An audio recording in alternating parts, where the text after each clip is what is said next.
किती करत बसतो. मेन भिंत तर हीच आहे माझी. हे लावायचा प्रयत्न केला आणि याची काय हालत झाली दिसतंय ना. Hi, welcome back to my channel. तर हा व्लॉग मी फक्त आणि फक्त तुमच्यासाठी घेऊन आले आणि या व्लॉगमध्ये मी माझी ही रूम कॉर्नर मेकओव्हर सिरीज दाखवणार आहे. तर माझ्या या भंगारशा रुख्या सुख्या अनएस्थेटिक वॉलला मी डेकोर करणार आहे. तर चला आपण स्टार्ट करूया. तर सगळ्यात पहिले मी मागवले आहे काही वॉलपेपर्स. आता मी याचं अनबॉक्सिंग करते.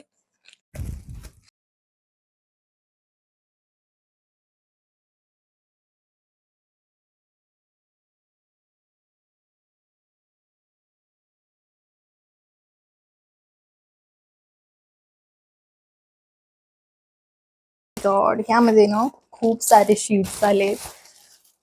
तुम्ही बघू शकता हे किती सारे शीट्स आहेत. तुम्हाला आता कळलंच असेल की नेमकं मी काय मागवलंय.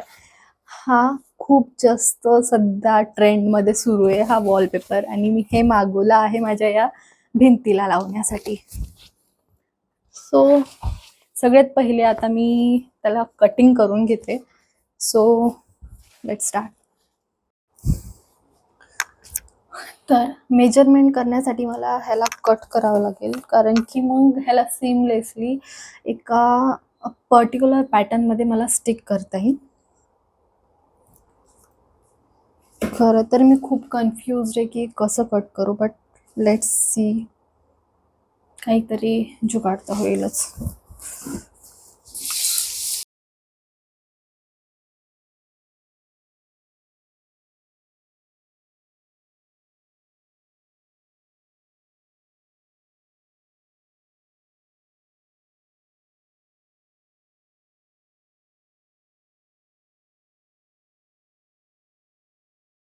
सो हे जसं मी कट केलंय तसं मला ही पूर्ण लाईन कट करायची अल्टरनेटली.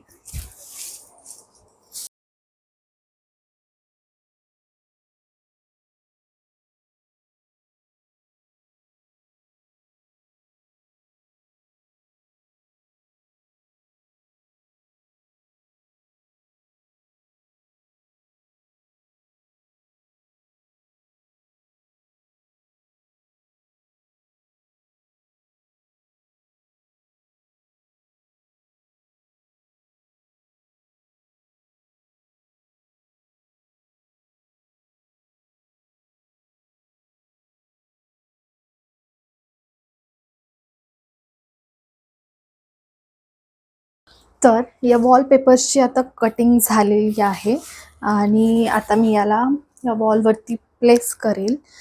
लेट्स सी हे कसं बसतंय कसं नाही. सगळ्यात पहिले तर मी हे असं कट केलं आहे कॉर्नरला लावण्यासाठी. या साईडने मी काहीच असं कट नाही केलं आहे, कारण की हे कॉर्नरला असणार आहे. बघूयात तर कसं प्लेस होतं आहे आता.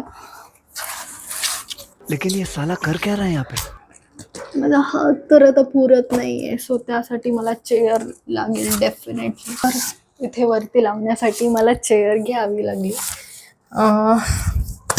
Okay fine. आता मी इथे लावते हे. लेट्स सी हे स्टिक होतंय की नाही. त्यासाठी सगळ्यात पहिले मला हे कॉर्नरपासून स्टिक काढावं लागेल पेपर.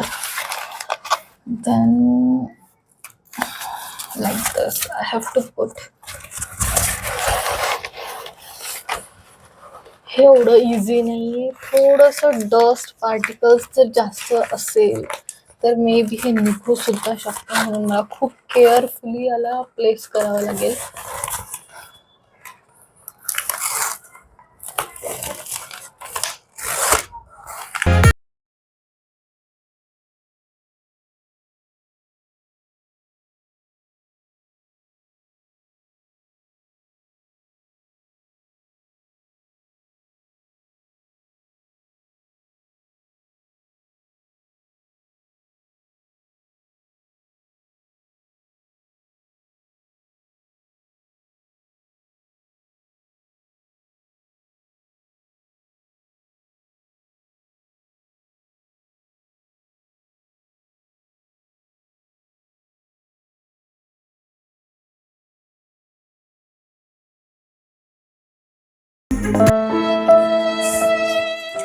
यू कॅन्ट बिलीव्ह मी हा जो गोंधळ घातलाय ना, मला विश्वास नाही होते हा गोंधळ मीच घातलाय. म्हणजे इथे गडबड केली तर केली. तो एक बॉक्स आता मला फिल करावा लागेल. पण हे हे बघू शकता तुम्ही, छोटे छोटे ब्लँक. आता इथे मला काहीतरी डिझाईन करावं लागेल, नाही तर काहीतरी करावं लागेल की मी ते भरून काढू शकेल. किती खराब दिसतं. इथे पण तेच चाललंय. मेन भिंत तर हीच आहे माझी. आता करावं लागेल जसं आहे तसं. सगळ्यात अवघड पार्ट मला हे स्टिक करण्याचा वाटतोय. तुमच्याकडे खरंच कोणी असेल ना, त्याची नक्की हेल्प घ्या स्टिक करायला. मला तर खूप अवघड जातंय हे.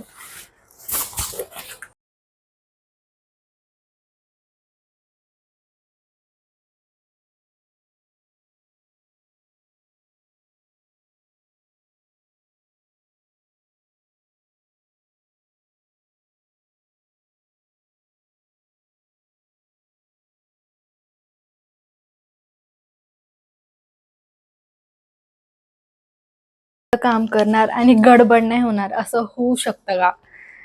बघा, हे लावायचा प्रयत्न केला आणि याची काय हालत झालीये दिसतंय ना. पूर्णपणे ते खराब होऊन गेलंय.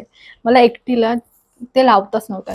म्हणून तुम्हाला एक स्पेशल टिप देते. जर तुम्ही हा वॉलपेपर लावत असाल तर एकटं नक्की लावू नका, कारण की खूप गोंधळ होतो. नक्की तुमच्यासोबत कोणीतरी हेल्पला घ्या. विचार केला होता की मी एकटी हे सगळं काम करून घेईन, बट मैं जिधर जाती हूँ उधर प्रॉब्लम आती है, मतलब आती है. खूप सारे टोमणे खाल्ल्यानंतर फायनली माझा गोंडस भाऊ तयार झाला मला हेल्प करायला. किती गोड दिसतंय. वाव. तर हे फायनल असं रूम दिसत आहे. म्हणजे हे तर फक्त स्टार्टिंग आहे. यामध्ये मी अजून थोडंफार करेल काहीतरी. तर मला वाटलं नव्हतं की हे काम एवढं अवघड असेल. मला वाटतं फक्त स्टिक तर करायचे खूप इझी असेल, बट इतकं डोक्याला ताप होतं ना खूप. शेवटी मला माझ्या भावाची हेल्प घ्यावीच लागली. त्यामुळे तुम्ही पण जर असं काही स्टिक करणार असेल तर नक्की कुणाची तरी हेल्प घ्या. आणि आजचा हा व्लॉग खूप मोठा झाला आहे, म्हणून मी हा व्लॉग इथेच थांबवते. आणि मी पुढे काय काय करणार आहे हे बघायचं असेल तर नेक्स्ट व्हिडिओ नक्की बघा. लवकरच भेटूया नेक्स्ट व्हिडिओमध्ये. Bye bye.